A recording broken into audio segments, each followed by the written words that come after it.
Hi guys, my name is Michaela, and last year I found out that I have ADHD, and this year I found out that I've got autism.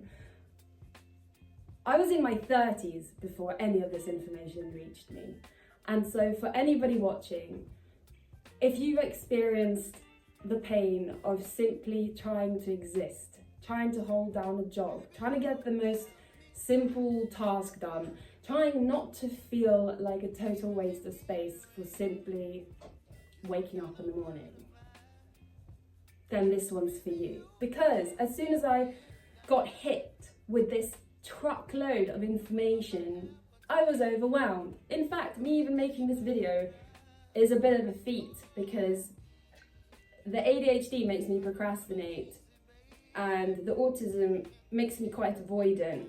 In fact, the ADHD makes me quite avoidant as well. So the fact that I'm even making this in itself is quite amazing. I'm going to give myself a pat on the back for all those times where I've given myself nothing but hate.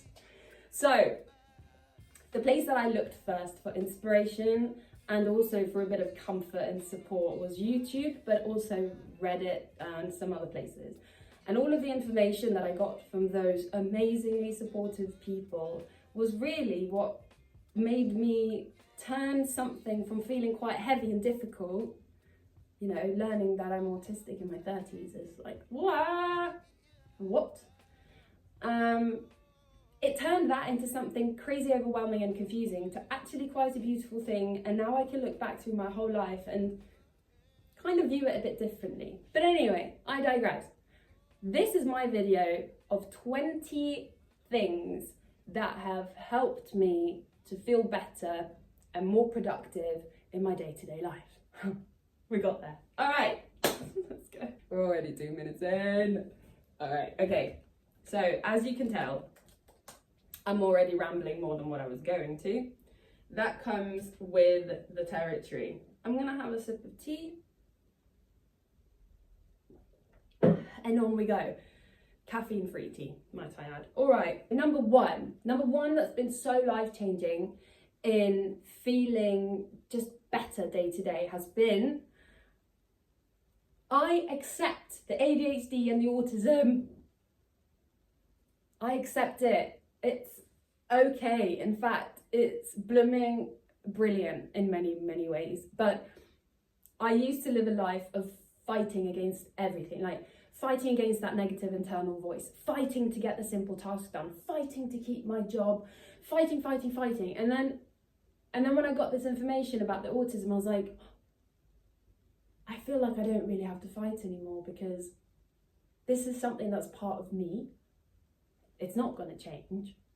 So I should probably give myself first of all, the credit for getting this far without knowing what was going on and really, really struggling and suffering, and on top of all the other life stuff that happened, you know. Instead of fighting against myself like I did for all of those years, I've learned to accept and to work with myself instead. So instead of fighting against, going with the flow and just putting some good stuff into my routine and lifestyle that's going to make everything feel so much more manageable. Number two is that I make sure that my surroundings are kind of fit for my sensitivities and my stimulation needs as well. I no longer work in an office, but when I am working from home, from a computer, for example, I make sure that I have headphones first of all. Sometimes that's to play music, sometimes it's just to cancel the noise, and at other times it's to play white noise, or, you know, rain sounds, etc., depending on how my brain is feeling. I also make sure that I've got good lighting, but dimmable lighting. So for example, these types of lights that can change colour. I've got LED lights, I've got smart light bulbs in my ceiling, yeah. Sometimes I even wear a cap indoors on sensitive days, rather that than sunglasses, because sunglasses indoors, I just find that there's something depressing about that. So I tend to stick to a cap. I also make sure that I'm wearing Comfortable clothing. So for example, today, this is actually a long sleeve t-shirt. That is a huge no-no for me usually. I don't like things that sit close up in my armpits, but it is a bit cold. Look at this, quite a funny combo actually. I've got on these are some silk trousers and a cotton top, because I only really wear natural materials, breathable, but we'll get into that in a minute. So yeah, I make sure that if I'm working, I've got comfortable clothes on, the lighting is good, I've got my headphones if I need them, I've got a hot water bottle, because that's going to come up a lot on this list. I discovered, and I can't believe how late to the game I was, but hot water bottles really help soothe my skin sensitivities. I experience sensitivity to like texture, to hot and cold, to loads of different things, and just holding a hot water bottle against my skin is super calming, and I am obsessed. But I'm also obsessed with it being a certain temperature, so I've got to keep on refilling it multiple times a day. At the moment, I've got a sausage. I call it my sausage. I've had loads of different ones, and to be honest, they tend to leak really fast, so I'm probably going to be due a new one come next week. But that used to be me and lipstick. I used to have such a lipstick addiction when I still worked in an office. It was like a comfort blanket thing, and I would get through a crazy amount of tubes of lipstick. So I'm kind of glad that I've swapped my lipstick comfort in the office for my home office hot water bottle. I make sure I have snacks. Snacks are important to keep me energized whilst I'm working. And lastly, I make sure that I have a list of the tasks that I need to get done work-wise, and I use platforms such as Asana generally. It depends what I'm working on, but I do try to make sure that I've got at least a list of the tasks that are most important, and that I do the most important or most difficult task first. Because otherwise my brain will go, this is easy, I'll do this first, and then not to do the difficult thing at all. So I start with the most difficult thing, and I find that really helps. Number 3, super helpful, handy thing is to use the auto ordering function. So always support local business as much as possible. I think that's the only way to go. However, and actually loads of small businesses have a reordering option, like vegetable boxes, or whatever. If you order from like a farm, maybe your eggs or your milk or whatever, then they tend to have an automatic ordering system anyway. But so does Amazon, so does pharmacies. These days, we need to really declutter our brains as much as possible because of the amount of stuff that's going in there. Think about it, when we scroll on social media for 5 minutes, we've got like 50,000 million gazillion voices coming at us, telling us stuff. It's actually amazing that anyone gets anything done. That is my recommendation, is auto order delivery on things that you buy regularly, like toilet paper, vitamin D pills. Vitamin D pills? Why is that on the list? I can't remember. And like cat stuff, whatever. And number 4, speaking of cat stuff, is said cat. Is a cat, get a cat. Everybody should get a cat or a dog, whatever. The fluffy, soft, it really helps. It helps with it helps with everything. It helps with a fun distraction, but not that we're about getting distracted. But anyway, it's just nice. Sensory wise, I'm constantly face planting Tony. Let's get Tony. Tony! Hey Tony! Hi! Hi, I just want to show you to the people. Oh, you know what's up. You know what I'm trying to do. So basically, cat, and then you just...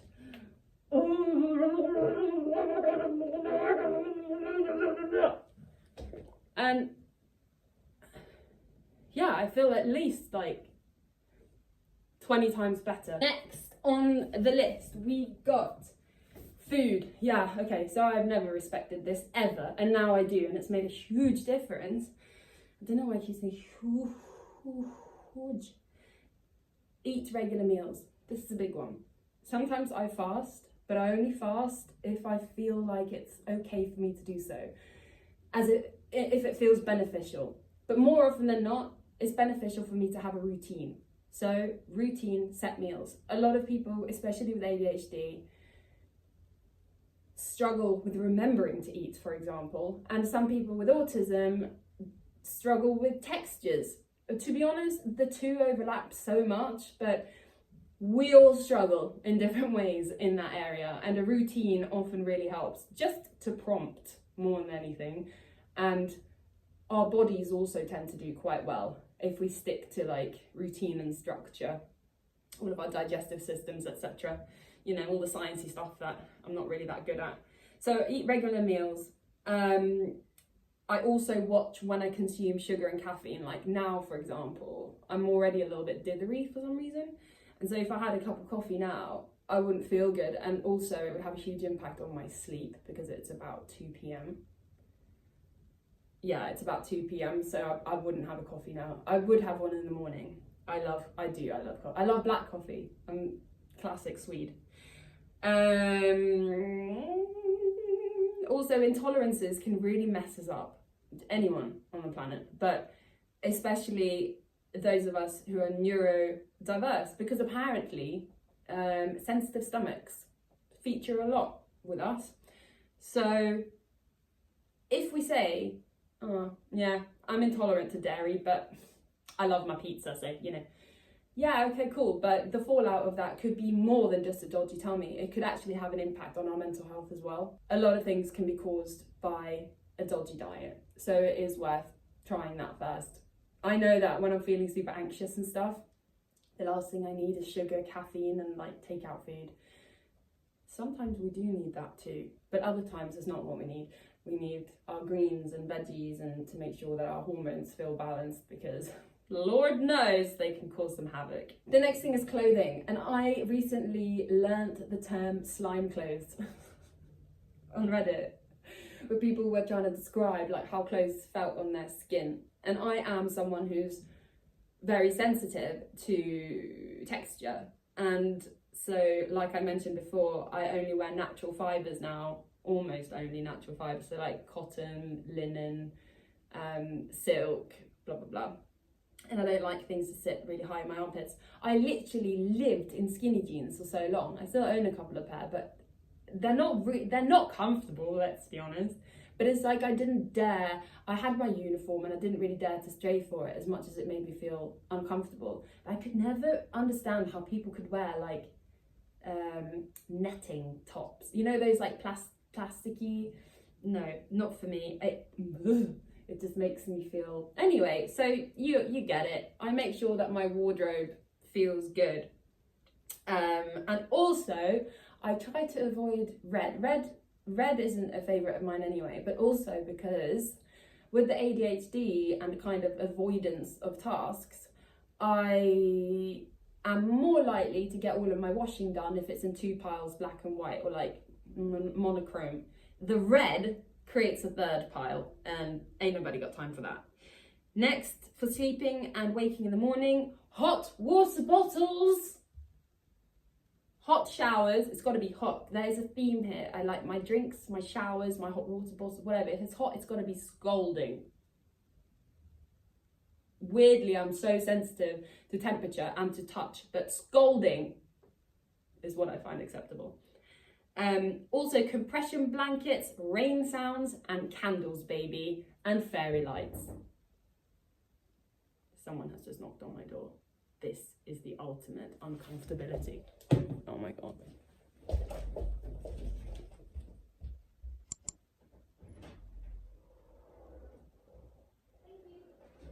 Oh my God, the timing could not have been any better. It's Amazon. Now, you know I said to shop local, I still stand by that. However, at the moment, finances are a little tricky-dicky, and I don't know how many of you watch my usual content, but I'm about to, most likely, it's almost 100%, move onto a barge for boat life. So yeah, basically, pennies are being counted. But, so what's just arrived? And which number was it on my list? It was number 3, auto reorder. This is 3 packs of toothpaste.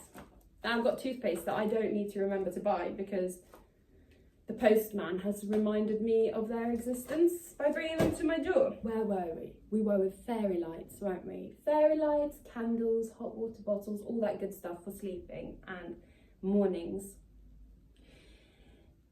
Number 8. Beauty. So, before I knew this about myself, I tried really hard to fit into what society wants me to look like, what I thought society wanted me to look like. And that included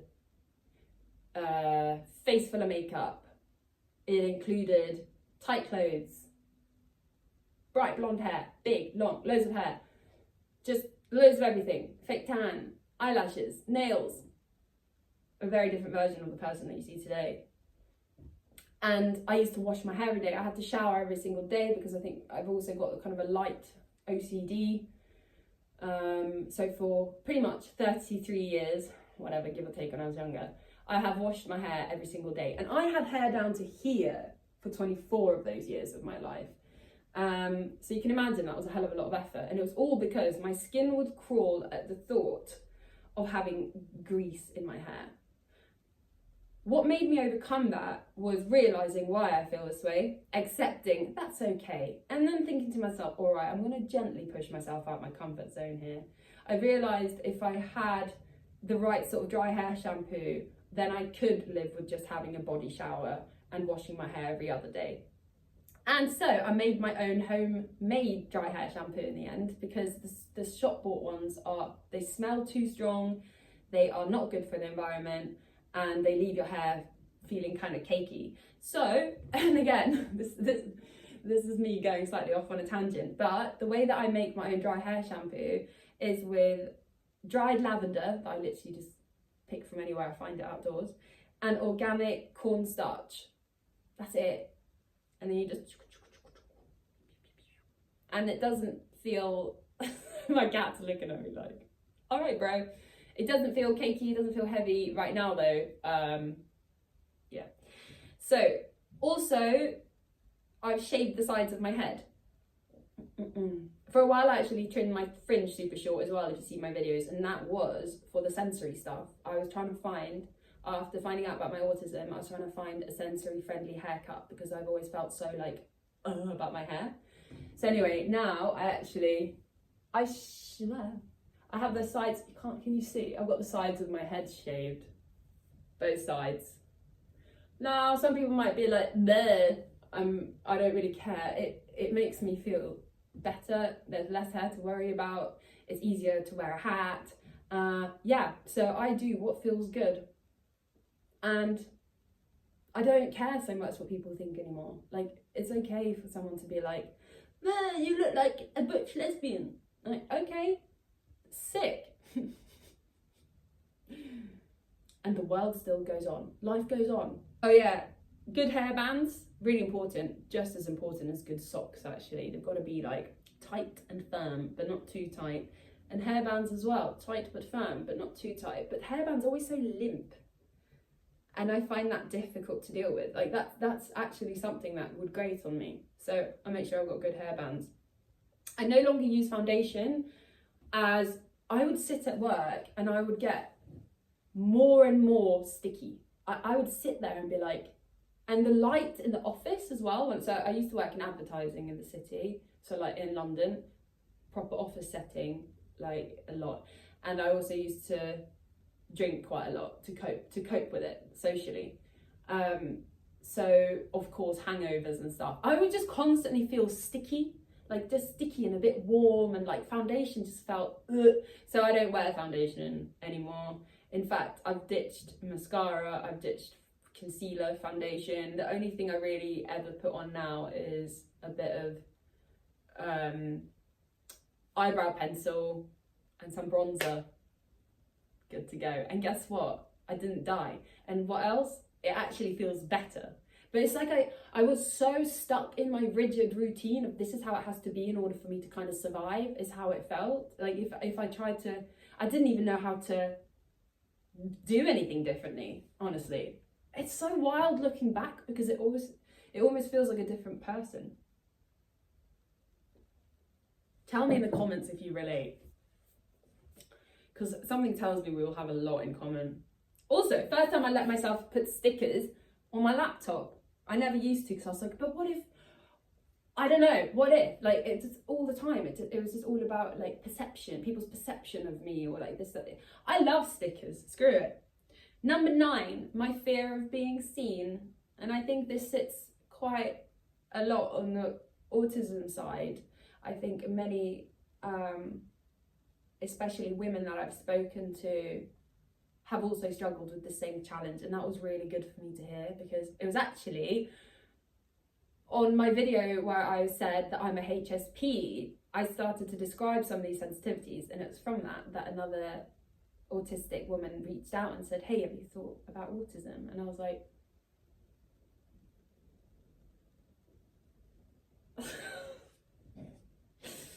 but yeah, fear of being seen as a thing. So on my super sensitive, not all my days across the month are the same. I've got some days that are super sensitive, in which the world feels like it's attacking, and then I've got other days where I feel like I can be part of it just about. And on my super sensitive days, going outside can be hard, even leaving my flat, because I know as soon as I leave my flat, I live in London, I'm going to see people and I'm going to be perceived, I'm going to be seen. And it's really hard to explain that to somebody who doesn't experience it. But the way that I've now started dealing with it in more of a helpful way, and not to fight against it, is by, on my sensitive days, having a cap, a few different caps to wear in a few different colours, so that it's suited to whatever I'm wearing, whatever vibe I'm feeling, and a few different hoodies. So I can do a cap, and then I can have a hoodie over if I want to, and baggy clothing, headphones on as well, and kind of having my boundaries for that day set and ready to go if anything comes across my path that I'm not comfortable with. So for example, sometimes I get all like rigged up, ready to go outside, got my headphones on, but still somebody approaches, because it's a double-edged sword, you know. I like the fact that I'm usually, fingers crossed, touch wood, perceived as being, it's all right, Tony, that was just me knocking. My cat's like, who's at the door? Tony, look, it's just me. Okay. See, I get anxiety. That's why I'm like really aware of my cat's anxiety as well. But sometimes, yeah, that's right, that's what I was saying. See, you see, Civ. I am friendly and outgoing, and sometimes that can mean that I draw that towards me more than maybe I'm comfortable with. And that's not to say I don't like people, I just don't really like the way my brain reacts to it, you know?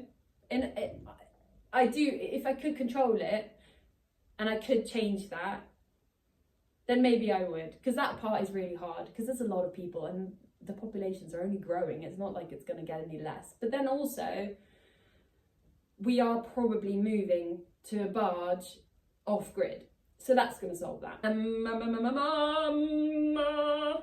Number 10. This is a huge one. Making sure the people in our lives are supportive. What? So in a previous life, again, and I keep saying that, sorry, it's just because I feel like I've lived 2 lives. Before I had this information and I quit drinking, and after I had this information and quit drinking. Very different. But before, I didn't know myself very well, and I had really low self-esteem, and I was a people pleaser, and so I wouldn't communicate things very well, probably, to the people, my nearest and dearest, and I probably did act in ways sometimes that was confusing for both myself and them. And I did also draw a lot of narcissists to me because I was such an empathetic people pleaser. So I've had to kind of relearn a lot of things, including boundaries, self-respect, and kind of learning what my values are so I can attract other people with the same values, or accept other people into my circle with the same values, because otherwise life gets really hard. And so now I've got a partner, for example, who is incredibly respectful and supportive about my sensitivities, and has gone a long way to help me heal some of my negative views about myself and expectations of myself, and helped me see the beauty. where I've really only seen ugly and pain and not nice things about myself. Yeah, it's been really helpful, this whole learning self-acceptance, self-love, and then learning that other people actually do deserve to reflect the same thing back. And I'm sure many of you watching have experienced both romantic and friendship type relationships that have been really hard, and often we blame ourselves. But I think the most important thing to keep in mind is that we can't control other people. We can only decide what we accept into our lives, how we act, and what we put out into the world. And the rest is just noise. So it's just learning how to filter what matters, what doesn't, to set boundaries and not let people walk all over it, because that makes you feel like shit. I did that for so long, my God. 11, I allow full rest days when needed. So for example, if I socialise now, if I go out for lunch with a friend, I know that I'm going to have to rest that evening and probably the day after. That's literally what it costs from me. And it's a worthwhile cost. So I like to spend that energy with people who make me feel good and who reflect, like I said, who reflect back to me what I give to them.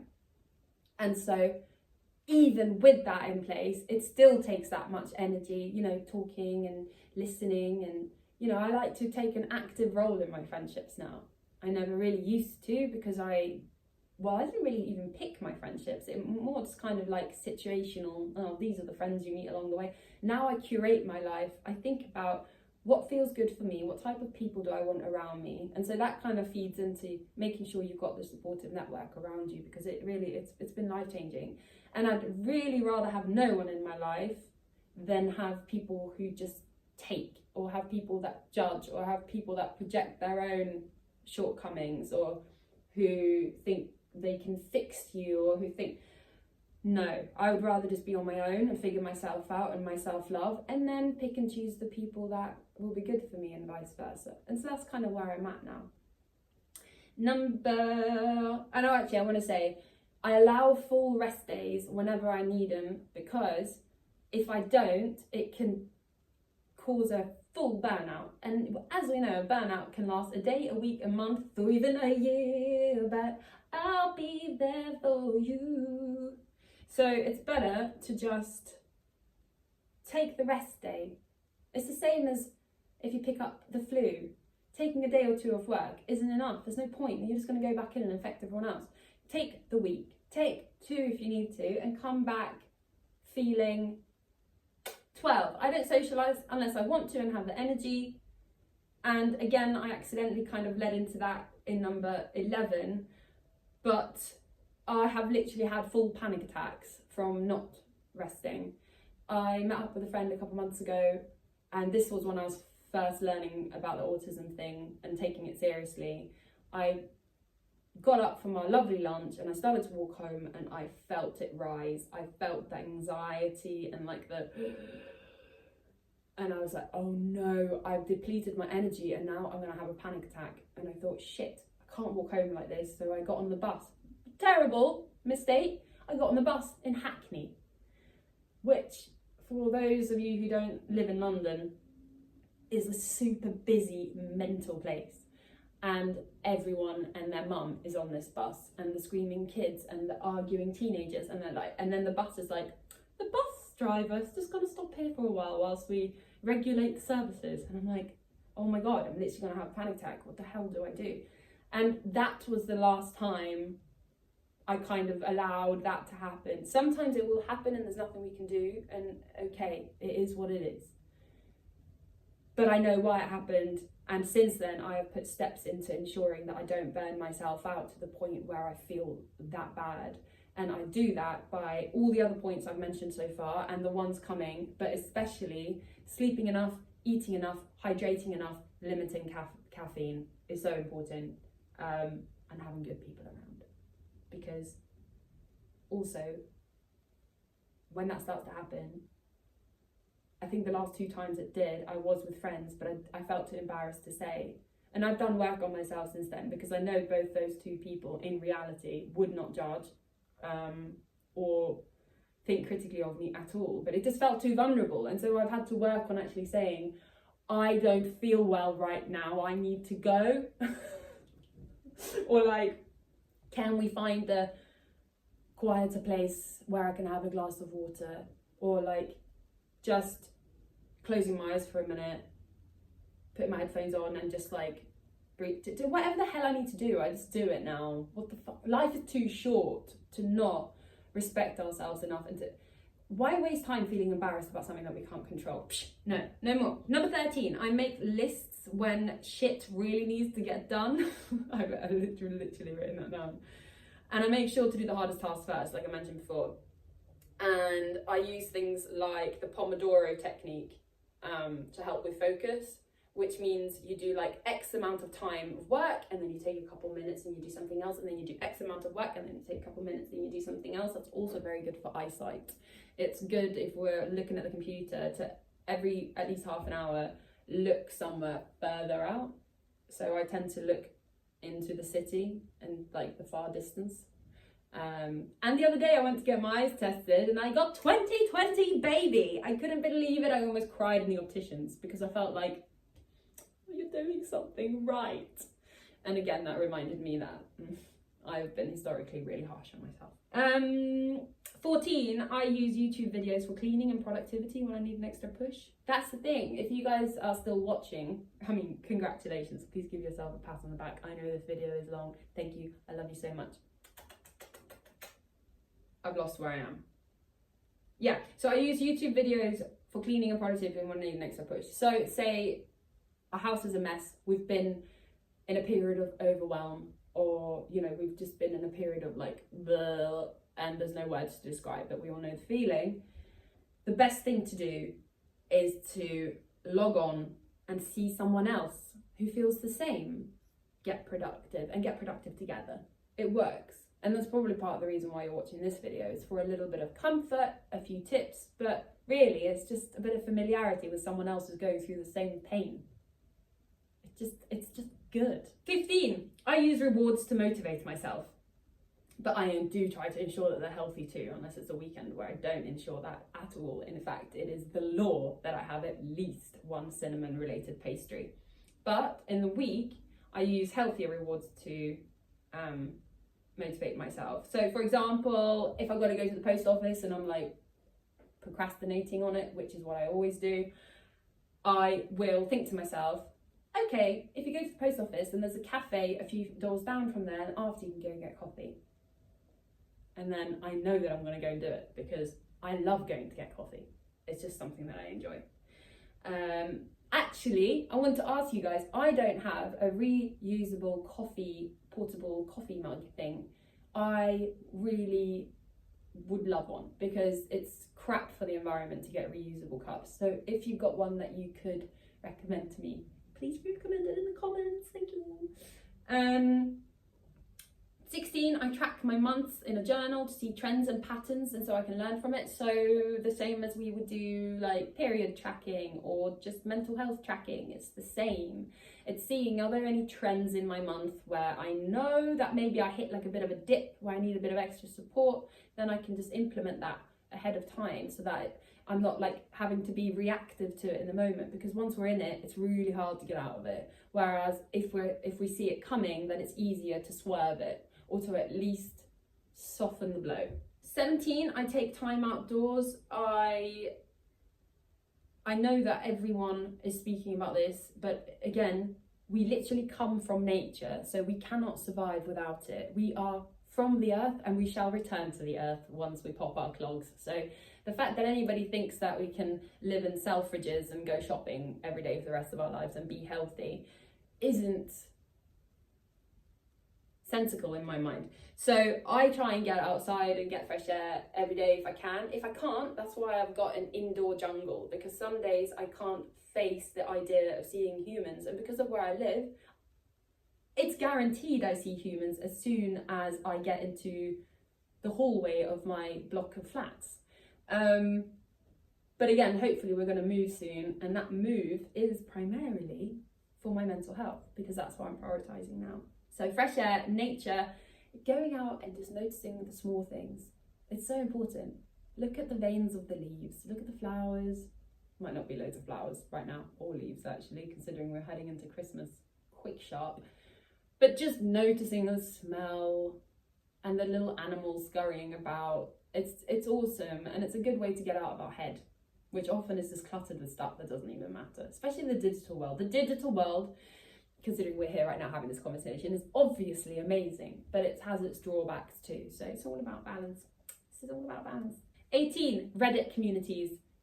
Set up a Reddit account and head into those threads about ADHD and autism. They're the most supportive, amazing, safe spaces that I've ever had the pleasure to be a part of. I'll say no more. I'll let you do your own finding out. It's amazing. 19, learning to advocate for myself and others. I have always had a very strong sense of justice, and apparently that's something that also comes with neurodivergent people.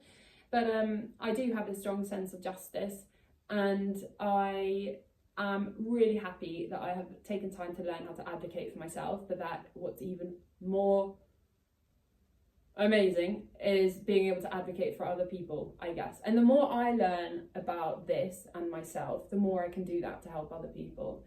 And so instead of just working a job in the city, making money for large corporations, hating myself, drinking myself into oblivion just to exist and survive, instead of that, I'm actually learning about stuff I care about. I'm able to slowly turn that into paid work, and then even go as far as speaking up for people who maybe don't have a voice themselves where applicable. And I think that's really important, because of the digital world especially, society has become really, we all sort of live in our own silos, and there's such separation in communities, and so we don't have that support from each other like what we used to. And I think anything that brings us closer back to that kind of way of being is a good thing. 20, we made it to the end. Wow, it was long, so well done if you got this far. A dopamine detox. We all need a dopamine detox, and by that I mean things that give us quick gratification, quick dopamine hits. I deleted all of my social medias, I guess, that felt like clunky. So like Twitter, I had a separate Instagram for my YouTube. I got rid of that. I was like, I only need one. I took Instagram and Facebook apps off of my home screen on my phone, so I've actually got to search for them in order for them to come up. So I don't go on them, I think maybe once or twice a day now. I don't really have an interest, and that's come from me slowly detoxing. To begin with, I was addicted, man. I was addicted to anything that would give me a dopamine hit, and that is why I was obviously drinking like I did as well, because that's dopamine too. And it took me a while to detox, but here I am, and I'm feeling way better for it, and it means I get more done in the real world as well. Yeah, and YouTube is such a wicked place, because for people like us who maybe have our sensitivities and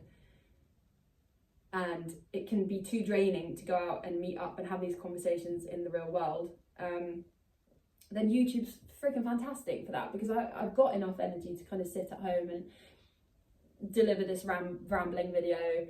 But if it was in person, it would be 1,000 times more draining, like 1,000, because here I'm in control of my environment. That's what I mean.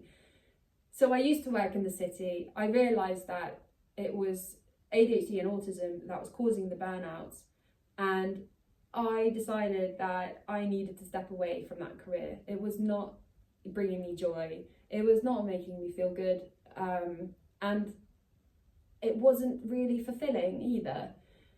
And it's meant taking a huge financial hit, and it's meant, you know, sometimes battling imposter syndrome and all of these things. But overall, I feel tons better. I feel better for starting to really trying to bet on myself and my life experience, and to create something that's going to hopefully help other people and help me feel better in the long term, and help me reconnect with my family in a way that I haven't done before, lightly. You know, all of these things is just from getting to know myself and starting to work with myself rather than fighting against it. So how I started out this video was with acceptance, and I kind of want to end there as well. I think self-love and acceptance is the ultimate goal, and it will make us all much better people to be around as well. It's not just to make our own lives better, it's to make the world a better place. As cliche and cringe as that sounds, is what I believe in, me and my strong sense of justice. But there's so much pain out there right now, and I think from even videos like this, us trying to find our similarities instead of like what makes us different, is such a beautiful thing. And it's the start, I think, it's the start of hopefully society getting a little bit softer and kinder and more accepting and not being pitted against each other so much. Yeah. World peace. Sandra Bullock, what a legend. Anyway, I'll leave it there for now. I hope you enjoyed me and my dodgy fringe in this video, and I just want to say thank you so much, and I'd love to hear what your experiences are down below in the comments. I have nothing but love and respect for you all. It is not easy out there, but we've made it this far, and I think the more we seek support from each other, the better we'll feel. Alright pals, until next time, see you soon. Baby, you give me ice and fire.